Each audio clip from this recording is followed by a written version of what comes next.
എമ്പുരാൻ സിനിമയ്ക്ക് ഇത്രയും ഹൈപ്പ് കയറുന്നത് എന്തുകൊണ്ടാണ്? ലൂസിഫർ ഫ്രാഞ്ചൈസി ആയതുകൊണ്ടാണോ? അതോ ലാലേട്ടന്റെ ഒരു ബിഗ് ബഡ്ജറ്റ് സിനിമ വരുന്നതാണോ? ഈ അടുത്ത് റിലീസായ ലാലേട്ടന്റെ മിക്ക ബിഗ് ബഡ്ജറ്റ് സിനിമകളും ബോക്സ് ഓഫീസിൽ തകർന്നടിച്ചത് നമ്മൾ കണ്ടതാണ്. എന്നാൽ എന്തുകൊണ്ടായിരിക്കും എമ്പുരാൻ സിനിമയ്ക്ക് ഇത്രയും ഹൈപ്പ് ഉണ്ടാകുന്നത്? ഇതിൽ പൃഥ്വിരാജ് സുകുമാരൻ എന്ന ഡയറക്ടറുടെ വലിയൊരു സ്ട്രാറ്റജി ഒളിഞ്ഞിരിപ്പുണ്ട്. അതിനായി അദ്ദേഹം ഒരുപാട് മെത്തേഡ് സ്വീകരിക്കുന്നുണ്ട്. പ്രൊമോഷനിലൂടെയും പോസ്റ്റർ വർക്കുകളിലൂടെയും ഇതുകൂടാതെ അദ്ദേഹം നടത്തുന്ന ചില ഇന്റർവ്യൂസും എല്ലാം തന്നെ എമ്പുരാൻ സിനിമയെ ബൂസ്റ്റ് ചെയ്യിക്കാനാണ്. എന്തായാലും അങ്ങനെയുള്ള ആ എമ്പുരാൻ സിനിമയ്ക്ക് കിട്ടുന്ന ഈ ഒരു വൻ ഹൈപ്പിന് പിന്നിലെ രഹസ്യത്തെ കുറിച്ചാണ് ഇന്ന് ഈ വീഡിയോയിൽ നമ്മൾ സംസാരിക്കാൻ പോകുന്നത്. അപ്പോൾ സമയം പൊട്ടിങ്ങളെ നമുക്ക് നേരെ വീഡിയോയിലേക്ക് പോകാം. വീഡിയോയിലേക്ക് കടക്കുന്നതിന് മുമ്പ് എമ്പുരാൻ സിനിമയ്ക്ക് വേണ്ടി നിങ്ങൾ വെയിറ്റ് ചെയ്യുന്നതിന്റെ കാരണം കൂടി ഒന്ന് കമന്റ് ഇട്ടേക്കണം. സിനിമ ഫാക്സ് മലയാളം സിനിമയെ കുറിച്ച് എന്തും ചർച്ച ചെയ്തത്. മാർക്കോ എന്ന സിനിമയ്ക്ക് വേണ്ടി നടത്തിയ അതേ ടൈപ്പ് ഒരു പ്രൊമോഷണൽ സ്ട്രാറ്റജിയാണ് ശരിക്കും ഇത് എമ്പുരാന് വേണ്ടി നടക്കുന്നത്. മാർക്കോ എന്ന സിനിമയ്ക്ക് വേണ്ടി ആദ്യം ഡബ്സിയെ കൊണ്ട് ഒരു പ്രൊമോ സോങ് ഇറക്കിപ്പിക്കുക. അതിനുശേഷം പിന്നീട് ബേബി ജീൻ എന്ന വൈറലായി നിൽക്കുന്ന യൂത്ത് ഓഡിയൻസിന് വളരെ ഫെയിം ആയിട്ടുള്ള ഒരു ഗായകനെ കൊണ്ട് മറ്റൊരു ഗാനം കൂടി പാടിക്കുക. ഇങ്ങനെ ചെയ്യിക്കുന്നതിലൂടെ യൂത്ത് ഓഡിയൻസിന്റെ ഇടയിലേക്ക് പെട്ടെന്നാണ് ആ സിനിമ ഇറങ്ങി ചെല്ലുന്നത്. ഇതേപോലെ തന്നെയാണ് ശരിക്കും പറഞ്ഞാൽ എമ്പുരാന് വേണ്ടി നടക്കുന്നത്. 2016 ടൈമിൽ ഒപ്പം, പുലിമുരുകൻ, മുന്തിരിവള്ളികൾ എന്നിങ്ങനെ 3 തുടർച്ചയായ ബ്ലോക്ക് ബസ്റ്ററുകൾ നേടിയ ലാലേട്ടന് ആ സ്റ്റാർഡം അവിടെ വെച്ച് നഷ്ടപ്പെട്ടിരുന്നു. ശരിക്കും പറഞ്ഞാൽ അതിനുശേഷം അദ്ദേഹത്തിന് ഒരു വലിയ കംബാക്ക് കൊടുത്തത് ഇതേ പൃഥ്വിരാജ് സിനിമയായ ലൂസിഫർ ആയിരുന്നു. ലൂസിഫർ സിനിമയ്ക്ക് അന്ന് ഉണ്ടാക്കിയെടുത്ത ഹൈപ്പ് വളരെ വലുതായിരുന്നു. ഒടിയൻ പോലെ ഒരു വൻ ഡിസാസ്റ്ററിൽ നിൽക്കുന്ന ടൈമിൽ പോലും പൃഥ്വിരാജിന്റെ പ്രൊമോഷണൽ സ്ട്രാറ്റജികൾ ശരിക്കും ഫലം കണ്ടിരുന്നു. അതിന്റെ വലിയൊരു എക്സാമ്പിൾ ആണ് ഇതേപോലെ വന്ന ഒരുപാട് ക്യാരക്ടർ പോസ്റ്ററുകൾ. ഇത് കൂടാതെ സിനിമയുടെ റിലീസ് ടൈമിൽ വന്ന ആ ട്രെയിലർ പോലും ലാലേട്ടന്റെ ആ ഒരു മാസ് ഓറ ശരിക്കും കാണിച്ചു തരുന്നതായിരുന്നു. ഇതേപോലെ തന്നെ സിനിമയുടെ റിലീസ് ടൈമിൽ പൃഥ്വിരാജ് എന്ന ആക്ടർ സിനിമയിൽ ഉണ്ടെന്നത് ഒരു സർപ്രൈസ് ആയിരുന്നു. എന്നാൽ ആ സർപ്രൈസ് അദ്ദേഹം റിവീൽ ചെയ്തത് സിനിമയുടെ റിലീസിന് ഏതാനും ദിവസങ്ങൾക്ക് മുൻപ് മാത്രമായിരുന്നു. അതും ഒരു ക്യാരക്ടർ പോസ്റ്ററിലൂടെ പൃഥ്വിരാജിനെ കൂടി സ്ക്രീനിൽ കാണാമല്ലോ എന്നായപ്പോൾ സിനിമയ്ക്ക് അതുവരെ ഉണ്ടായിരുന്ന ഹൈപ്പ് ശരിക്കും ഇരട്ടിയായി മാറുകയായിരുന്നു. ഓൾറെഡി സിനിമയിൽ മോഹൻലാലും ടൊവിനോ തോമസും ഉണ്ട്. അതിന്റെ കൂടെ പൃഥ്വിരാജ് എന്ന സംവിധായകന്റെ കൂടി ഒരു എക്സ്റ്റൻഡഡ് ക്യാമിയോ. ഇതുകൂടാതെ സിനിമയുടെ റിലീസ് ടൈമും ഒന്ന് ആലോചിച്ച് നോക്കും. അതായത് കുട്ടികൾക്ക് സ്കൂൾ അടയ്ക്കുന്ന ആ ഒരു ടൈം നോക്കിയാണ് സിനിമയ്ക്ക് റിലീസ് വരുന്നത്. അതുകൊണ്ട് തന്നെ യൂത്ത് ഓഡിയൻസും ഇതുകൂടാതെ ഒരു +1 +2 കാലഘട്ടത്തിലുള്ള കുട്ടികളെല്ലാവരും ഈ സിനിമയ്ക്ക് വേണ്ടി വളരെയധികം വെയിറ്റ് ചെയ്യും. ആ ഒരു കാലഘട്ടത്തിലെ കുട്ടികൾക്കിടയിലേക്ക് പെട്ടെന്ന് ഈ സിനിമ ചെല്ലുകയും ചെയ്യും. ഏകദേശം 2016 ടൈമിൽ, അതായത് ശരിക്കും പറഞ്ഞാൽ ടിയാൻ എന്ന പൃഥ്വിരാജ് സിനിമയുടെ ഷൂട്ടിംഗ് ടൈമിലാണ് ലൂസിഫറിനെ കുറിച്ചുള്ള ഡിസ്കഷൻ നടക്കുന്നത്. രാജേഷ് പിള്ള എന്ന അന്തരിച്ച സംവിധായകന്റെ ഒരു ഡ്രീം പ്രോജക്റ്റ് പോലെ ഒരു സിനിമയായിരുന്നു ലൂസിഫർ. എന്നാൽ അത് ഇന്ന് കാണുന്ന ലാലേട്ടന്റെ സിനിമയല്ല, മറ്റൊരു സിനിമയ്ക്ക് വേണ്ടി അദ്ദേഹം കണ്ടെത്തിയ പേരായിരുന്നു ലൂസിഫർ. ആ സിനിമ എഴുതിയതും ഇതേ മുരളി ഗോപി തന്നെയായിരുന്നു. എന്നാൽ ആ സിനിമയെ കുറിച്ച് പിന്നീട് അപ്ഡേറ്റുകളൊന്നും വന്നില്ലെങ്കിലും ആ സിനിമ ഡ്രോപ്പ് ആയതോടുകൂടി ആ ടൈറ്റിൽ എടുത്ത് ഈ സിനിമയ്ക്ക് വേണ്ടി ഉപയോഗിക്കുകയായിരുന്നു. ഇതുകൂടാതെ സിനിമയുടെ കാസ്റ്റിംഗ് നടക്കുന്ന സമയത്ത് വിവേക് ഒബ്രോയെ പോലൊരു വില്ലനെ കൊണ്ടുവന്നതും സിനിമയ്ക്ക് വലിയൊരു ബൂസ്റ്റിംഗ് നൽകുകയുണ്ടായി. നിന്നെ രക്ഷിക്കാൻ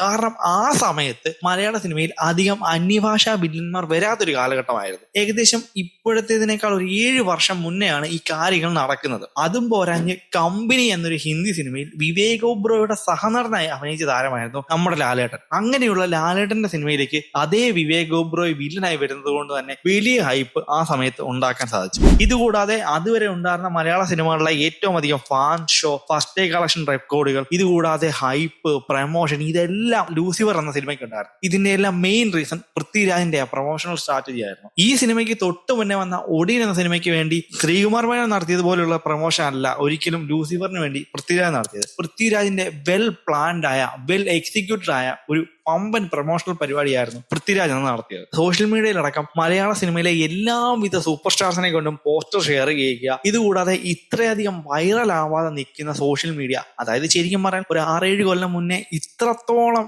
ആക്റ്റീവ് അല്ല നമ്മളെ പോലുള്ള യൂത്ത് അന്ന് സോഷ്യൽ മീഡിയയിൽ. എന്നിട്ട് പോലും അന്നത്തെ കാലത്ത് സോഷ്യൽ മീഡിയയിൽ വലിയൊരു ആഘോഷമാക്കി മാറ്റി പൃഥ്വിരാജ് എന്ന ഒരു ബുദ്ധിരാക്ഷസനെ കൊണ്ട് അന്ന് സാധിക്കുകയുണ്ടായി. ഇതുകൂടാതെ പൃഥ്വിരാജിന്റെ വലിയൊരു ട്രിക്കാണ് ഇപ്പോൾ കാണിക്കുന്ന ഈ 18 ദിവസം കൊണ്ടുള്ള 36 ക്യാരക്ടർ പോസ്റ്റർ. ഓരോ ദിവസവും സിനിമയെ ലൈവ് ആക്കി നിർത്താൻ അതുകൊണ്ട് സാധിക്കുന്നു. ഇതുകൂടാതെ ഇടയ്ക്കിടയ്ക്ക്, അതായത് ശരിക്കും പറഞ്ഞാൽ ലൂസിഫർ എന്ന സിനിമയ്ക്ക് ശേഷം പിന്നീട് പല വേദികളിലും പൃഥ്വിരാജ് ഇതേ ലൂസിഫറിനെയൊക്കെ മെൻഷൻ ചെയ്തു പോയിട്ടുണ്ട്. ഇതുകൂടാതെ പൃഥ്വിരാജ് എന്ന ഡയറക്ടറെയും മോഹൻലാൽ എന്ന നടനെയും ആക്റ്റീവായി നിർത്താൻ പൃഥ്വിരാജിനെ കൊണ്ട് സാധിച്ചു. അതിന്റെ വലിയൊരു എക്സാമ്പിൾ ആയിരുന്നു ഖുറേഷിയായും സയേദായും വന്ന ഈ രണ്ട് കഥാപാത്രങ്ങളും ചേർന്ന് കോമഡി സിനിമയായ റോഡ് ആഡ് ചെയ്തത്. ഇത് സംവിധാനം ചെയ്തതും ഇതേ പൃഥ്വിരാജ് തന്നെയായിരുന്നു. ഒന്ന് ആലോചിച്ച് നോക്കിയേ, അണ്ടർവേൾഡ് രാജാക്കന്മാരായ ഇവർ രണ്ടാളും വെറും നാടൻ വേഷങ്ങളിൽ വന്ന് നമ്മളെ ചിരിപ്പിക്കുക കൂടി ചെയ്തു. ഇതെല്ലാം പൃഥ്വിരാജിന്റെ ഒരു പ്രൊമോഷണൽ ട്രിക്ക് തന്നെയായിരുന്നു. എത്രത്തോളം ഈ സിനിമ ലൈവ് ആക്കി നിർത്താമെന്നുള്ളതിന്റെ വലിയ ഉദാഹരണങ്ങളായിരുന്നു അന്ന് പൃഥ്വിരാജ് കാണിച്ചു തന്നത്. 18 ദിവസം കൊണ്ട് വരുന്ന